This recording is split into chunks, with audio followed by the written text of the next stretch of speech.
Narapidana ini sangat pintar. Ia sengaja memotong dan menghilangkan logo penjara dari pakaiannya. Lalu, saat bekerja, ia diam-diam mengikis seutas kawat hingga menjadi sangat runcing, seperti jarum. Dengan jarum itu, ia menjahit kembali pola baru yang telah dipotong ke seragam penjaranya, sehingga tanda asli penjara tertutup. Bukan hanya itu, ia juga memodifikasi topinya, menyemprotnya, dan membuat logo Nike palsu. Setelah semuanya selesai, ia bergegas menutup kembali rolling door tersebut dan kembali bekerja seperti biasa. Kemudian, ia melakukan rencana yang jauh lebih besar. Saat membantu sopir memeriksa masalah mekanis truk, ia diam-diam mengukur jarak antara dua balok baja di bagian bawah truk. Berdasarkan ukuran itu, ia membuat sebuah papan kayu yang pas sempurna. Rencananya adalah berbaring di atas papan itu dan bersembunyi di bawah truk. Ia hanya menunggu momen yang tepat. Beberapa hari kemudian, sopir datang lagi untuk pengiriman. Itulah kesempatan terbaiknya. Barang-barang sedang diturunkan dan suara mesin truk terus bergemuruh. Memanfaatkan kebisingan itu sebagai penutup, Jimmy dengan cepat mengangkat papan kayu dan berguling masuk ke bawah truk tersebut. Ia menjepit papan itu di antara dua balok baja dan bersembunyi di atasnya. Persembunyiannya begitu sempurna sehingga saat pemeriksaan tak seorang pun menyadarinya. Begitulah cara Jimmy kabur dengan tenang dari penjara. Truk itu melaju cukup jauh. Ketika sopir berhenti di jalan untuk buang air kecil, Jimmy melihat kesempatan dan perlahan keluar dari bawah truk. Sepanjang waktu ia berada di titik buta, tempat yang tidak mungkin terlihat oleh sopir.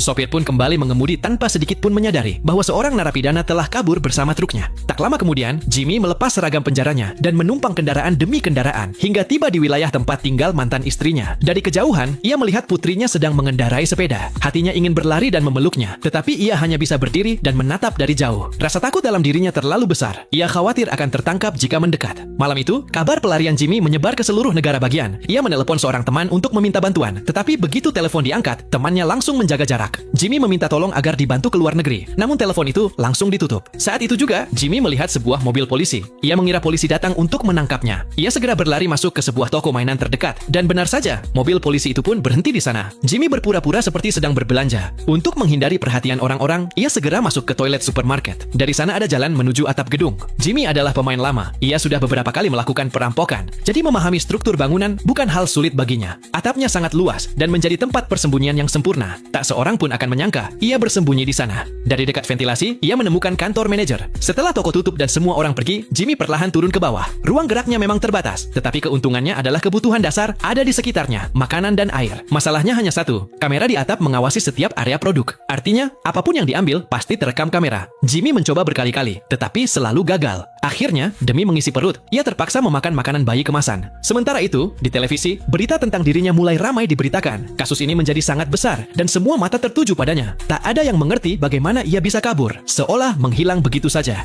Polisi pun kebingungan. Beberapa orang bahkan menyebutnya jenius, seperti otak super. Namun, hanya Jimmy yang tahu satu hal. Ia harus tetap bersembunyi dengan tenang. Di luar, banyak polisi masih berjaga, hanya menunggu saat yang tepat untuk menangkapnya.